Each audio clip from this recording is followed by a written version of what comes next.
Nosotros llamamos NN a una persona que no tiene una identidad cierta o tenemos una duda sobre su nombre.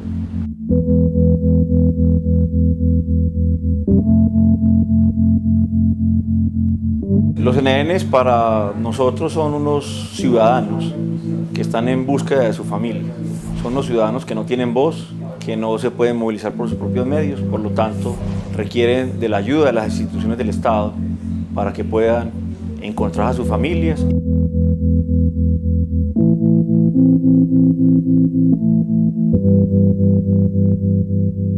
Yo considero que esa concepción de uno definir a una persona como NN no es correcta. ¿Por qué? Porque de todos modos todo ser humano tiene su identificación.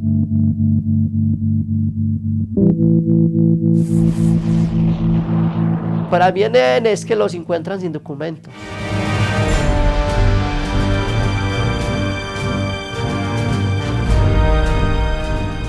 Según un estudio preliminar de la Fiscalía General de la Nación, realizado en 304 de los 1.103 municipios del país, en Colombia hay 11.411 cuerpos que reposan en cementerios como NN. Antioquia es el departamento con mayor número de cuerpos sin identificar, 3.573 casos, de los cuales 1.500 estarían en este cementerio, el de Mutatá, en el Urabá antioqueño. Venía al municipio y le decía, papá, vea, paleto, hay que enterraron, y papá iba y lo enterraba, al rato iba el otro día 2, 3 y eso. Lo metía así a 2 huecos y ya. Como todo en la región de Urabá se presentaron muchas muertes, sí. Pero no sé por qué está catalogado acá en el municipio como el de mayor índice de NNs. La confrontación de los grupos armados ilegales apagó el deseo de enterrar a los seres queridos que morían. Por eso, la solidaridad de los sepultureros y sus colaboradores solo les alcanzó para enterrarlos, pero sin nombre, sin una identidad. Eso siempre fue muy duro y sí, muchos muertos, mucha violencia y mucha gente fue sobre esa violencia. Eso quedó solo el pueblo. De esa realidad se habría escapado este hombre para terminar en las aguas del río Medellín. Fue el primer levantamiento del 17 de marzo, cuando a las 7:30 de la mañana, el equipo de policía judicial y bomberos se encontró para rescatar un cuerpo sin nombre, sin doliente. El hombre es de por allá del Urabá. El hombre fue cabecilla de un combo de por allá del Urabá. Ahora tuvo que venir por acá. Con la seguridad que ofreció una soga, 3 de los rescatistas se enfrentaron al cadáver apuñaleado y al parecer con signos de asfixia mecánica. La misión de traerlo a tierra tuvo otra más cuidadosa, la de guardar detalles que permitieran ayudar a establecer las causas de su muerte y darle un nombre a quien solo se conoció como Tolú. Tolú, parcero de consumo, y con la estación mes. Para conseguirnos la traba, llamábamos el trabajito, salíamos de acá tipo 5 de la tarde, 6 de la tarde, a carramanear, como decimos el típico hablado de nosotros. ¿Qué es carramanear? Entrar a una panadería y cogernos una bolsa de panes, pedir una moneda, o hasta ver a alguien por ahí con un celular, quitárselo. A las 9:30 de la mañana comenzó otro destino para alias Tolú, quizás el de terminar sepultado como un NN, quizás el camino hacia su identidad. Cuando llega un cadáver sin identificar, entonces el primero que lo aborda es el médico que hace la necropsia. Dentro de la necropsia, pues ahí tenemos unos protocolos donde se va indicando qué es lo que el perito debe hacer en esos casos. El médico empieza la descripción desde el examen exterior, describiendo cómo es la persona, qué prendas porta, señales particulares, tatuajes, cicatrices. Y luego hace ya el examen interior, buscando elementos dentro del proceso de identificación que ayude a identificar.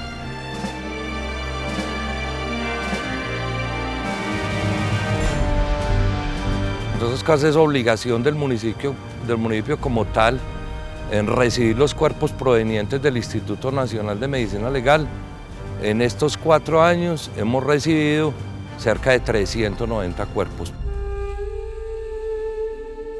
El río Medellín también fue el destino para este joven de 22 años, a quien estuvieron a punto de enterrar como NN en el cementerio de Barbosa al norte de la ciudad.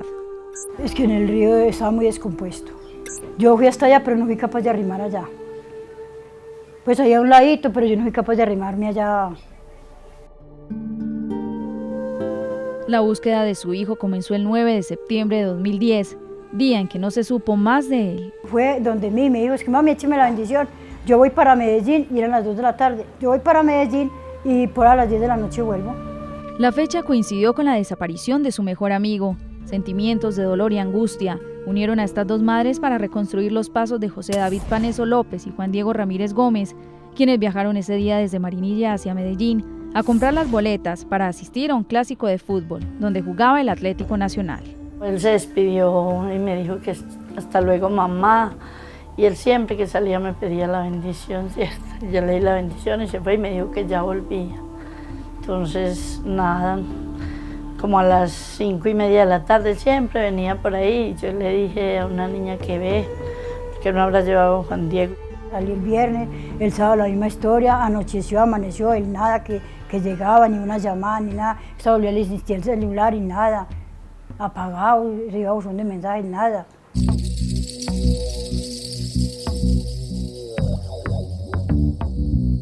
María de Dilma López, que nunca había salido de su pueblo, buscó la manera de llegar a Medellín después de que se cumplieron 9 días sin saber nada de José David. En medicina legal le ubicaron un posible cuerpo NN hallado en el río que podría corresponder al de su ser querido. Ya al menos uno sabe que ya está acá, que uno lo encontró.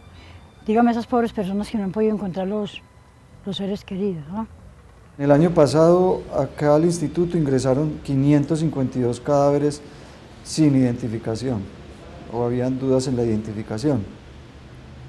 De esos cadáveres se identificaron en forma fehaciente, o sea, con cotejo dactiloscópico, con carta dental, 482, el 87%, y nos quedaron todavía sin identificar 70 cadáveres, es decir, el 13%.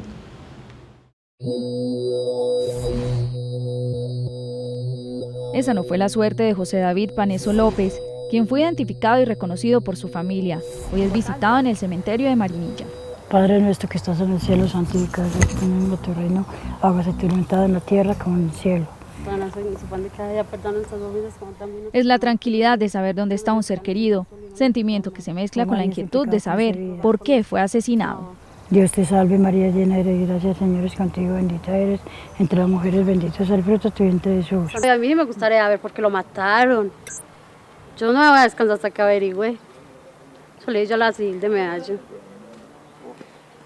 A ver por qué lo mataron, quién fue. Luz Estela Gómez busca consuelo en ellos para llenarse de esperanza y paciencia, pues se cumplieron 6 meses sin Juan Diego Ramírez y el dolor crece todos los días. Pues o sea, las ilusiones son las últimas que se pierden, ¿cierto? Pero yo a veces sí que regrese o a lo menos que lo encontremos, ¿cierto? A lo menos que uno sepa en dónde está, sí, a lo menos que uno lo encuentre para uno saber, ¿cierto?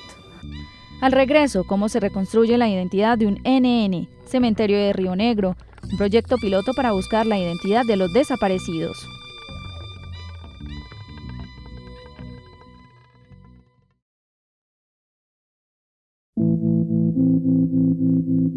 Este es uno de los laboratorios donde se realizan análisis de los restos sin identidad exhumados en cementerios o en fosas comunes. En estos momentos el laboratorio tiene 180 NNs, el tratamiento es igual como con unos restos óseos que lleguen con un probable nombre.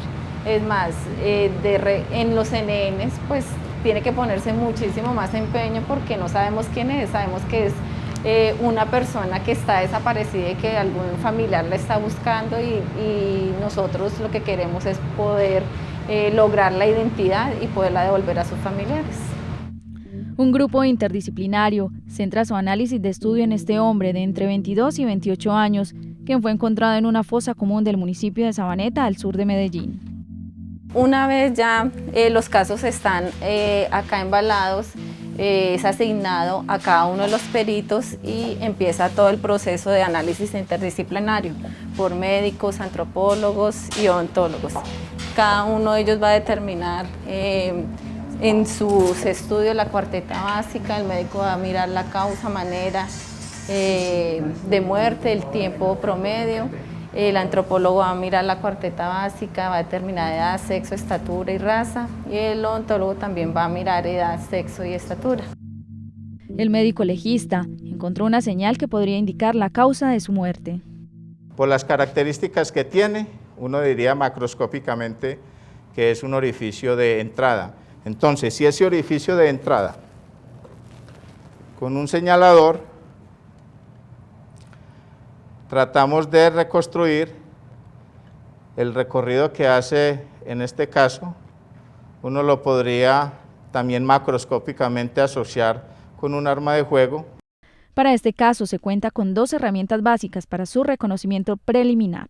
Este tema de las prendas es sumamente importante, porque los allegados nos van a indicar qué prendas llevaba el día que salió de su casa, el día que fue al trabajo.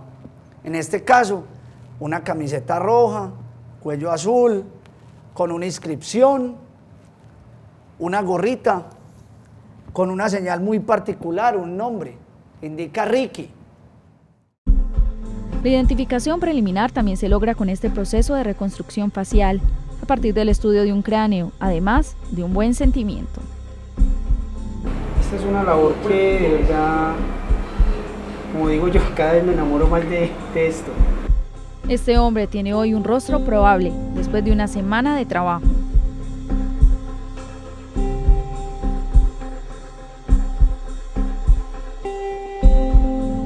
Se toma la fotografía en posición de Frankfurt, es una posición de frente. Esa fotografía la llevo yo al computador y en el computador se empieza a elaborar la reconstrucción. Voy ubicando rasgos morfológicos que se me acoplen a este cráneo. Una vez encuentre todos los rasgos, voy formando como una especie de rompecabezas, que es lo que se hace. Busco los puntos para poder ubicar el tamaño de la boca, la forma de la nariz. Ahora busca a su familia, a un doliente que lo reclame. El equipo de la Fiscalía está interesado en que alguien llame a preguntar por él. Por eso publican su posible foto y la de quienes recuperaron una identidad, pero aún siguen en estas cajas. Cuando uno encuentra a un familiar que llega y dice que vea, la imagen que publicaron se parece a mi hermano o a mi hijo, uno se llena como de ese entusiasmo, ese ánimo que hoy que sí sea. Uno le da hasta escalofrío muchas veces, como que uno lo siente. Y esa es como la labor humanística. Ellos esperan por su ser querido y ella, 6 meses después, aún conserva la habitación de Juan Diego Gómez, su ropa y sus recuerdos. Sí, todo se lo tengo. No le he querido tocar nada, como con la ilusión todavía.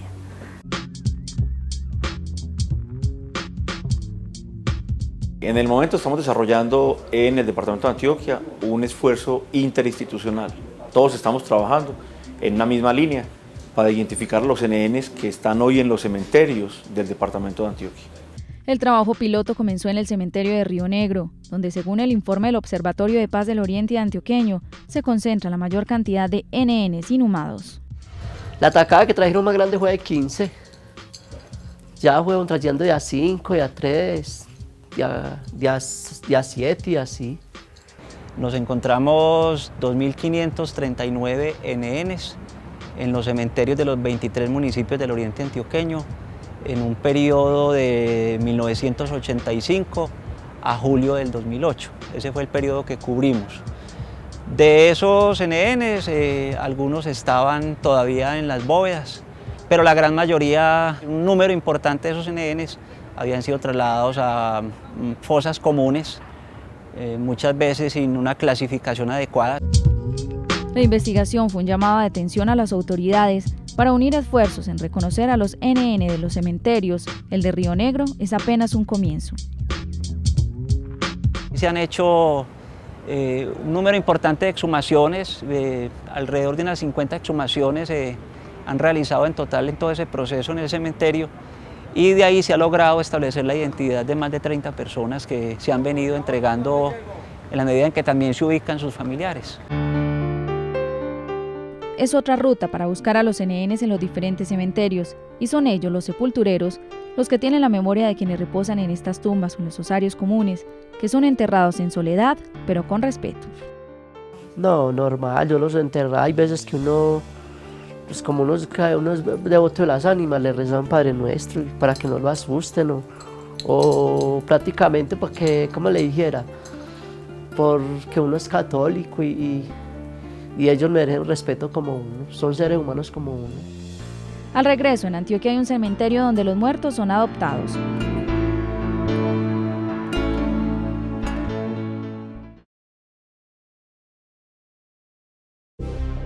No es exagerado decir que los ríos en este país se convirtieron en la fosa común más grande. A través del río Magdalena llegaron a Puerto Berrío cientos de cuerpos que fueron enterrados como NN. Esto fue en una época en que Puerto Berrío fue muy azotado por la violencia. Estamos hablando específicamente de la década de los 80-90, cuando este cementerio no era como está actualmente, tan sofisticado, tan moderno.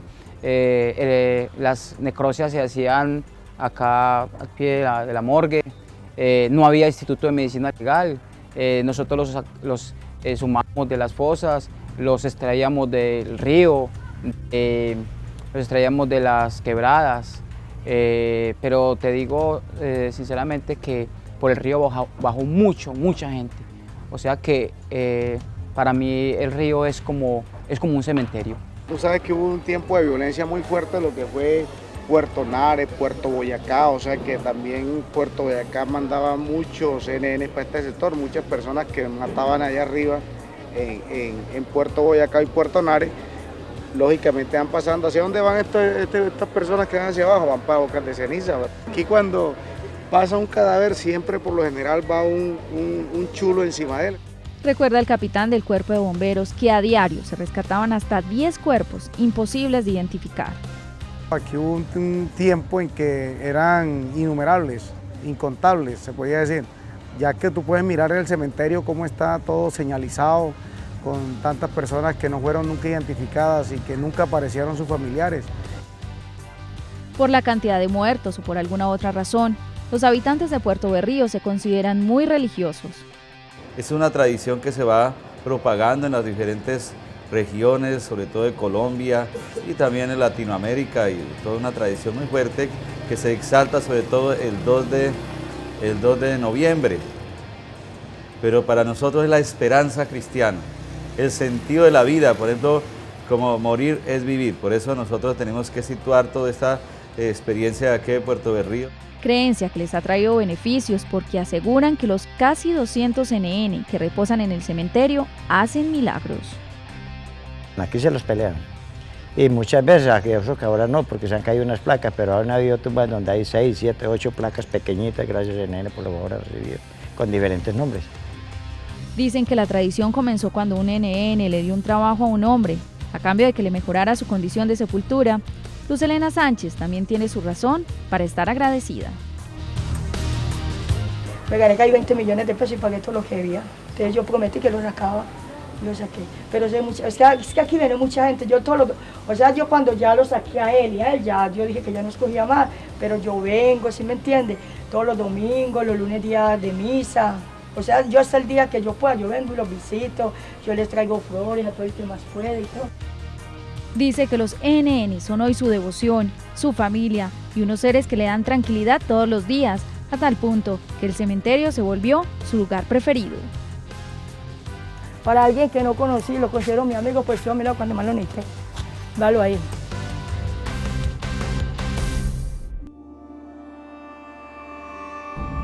Los NN adoptados son rebautizados por sus dueños, que los consideran como un integrante más de la familia. Jair Urruego ya tiene a su NN en Osario. Me venía para el cementerio a las 8 en punto. Me bañaba y me cambiaba, me levantaba temprano y me levantaba positivamente y llegaba el Tintín, le tocaba, le ponía agüita y le rezaba con fe. Y me le pegaba y le decía, mira, yo le puse hasta nombre. Y le hablaba como si hablando con usted así, Gloriecita, mira cómo estoy, no he podido pagar la luz, colaborarme, ayudarme, qué tal cosa. Una creencia de fe y solidaridad. Una tradición que hoy se mira con preocupación cuando se piensa en los dolientes de estas personas, que quizás hacen parte de la lista de los cerca de 50.000 desaparecidos en el país.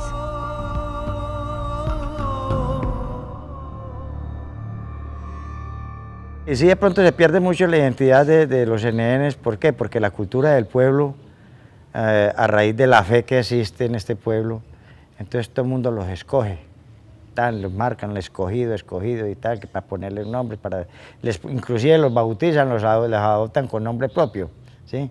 Entonces se va perdiendo la identidad de dónde está un NN. Esa es la otra historia. Uno cuenta, por ejemplo, la parte de los NN como una realidad que hay, pero hay que ir más al fondo. Es que lo que ha sido nuestro territorio ha sido un lugar de sometimiento y de violación de los derechos humanos. Esa es la prueba de que se violan los derechos humanos acá y se siguen violando. Y en este momento eso nos lleva a pensar en que cada día el Estado debe cuidar y debe hacer justicia, debe prevenir todas estas desapariciones. Impunidad, dirían las organizaciones no gubernamentales, entre ellas la Oficina de las Naciones Unidas para Colombia en un reciente informe, que de nuevo puso la mirada sobre Antioquia como uno de los departamentos con mayor indicador de desaparecidos, madres buscando a sus hijos y probables hijos sin sus familias. Obviamente el tema de desaparición forzada no va a ser algo que vayamos a resolver ni en los próximos días ni en los próximos meses. Hemos encontrado que en realidad es fácil identificar los NNs y que a partir de identificar los NNs es posible encontrar a muchísimas personas desaparecidas. Hay un enorme subregistro, la magnitud de la tragedia humanitaria es tremenda y precisamente fue una estrategia utilizada por las organizaciones al margen de la ley para precisamente borrar las evidencias. Exista o no un registro, se esté buscando o no a los desaparecidos en Colombia, así se esté apenas comenzando a establecer la cantidad de NN en los cementerios, a ellos poco les interesa el debate. Luz Estela Gómez Gómez solo anhela la llegada de Juan Diego Ramírez, su hijo. Fui a la Siginia, entablé la demanda, luego de eso hemos estado, vimos comunicados diarios llamando a Medicina Legal, a todos cuerpos de bomberos, a todos lados y en ningún lado nos dan respuesta por él. En el Río, en los laboratorios del CTI o de Medicina Legal, en alguna base de datos, en una tumba como NN, en el cementerio de otro municipio, de otra ciudad, considera que su hijo debe aparecer vivo o muerto. Una vez más, a modo de servicio social, clama esta información. Por favor, si alguien lo ha visto, que nos informe, que todavía lo seguimos esperando y nos sentimos muy tristes por la desaparición de él. Por favor, nos avisan al teléfono 548-1519 o el número del celular es 300-792-2523.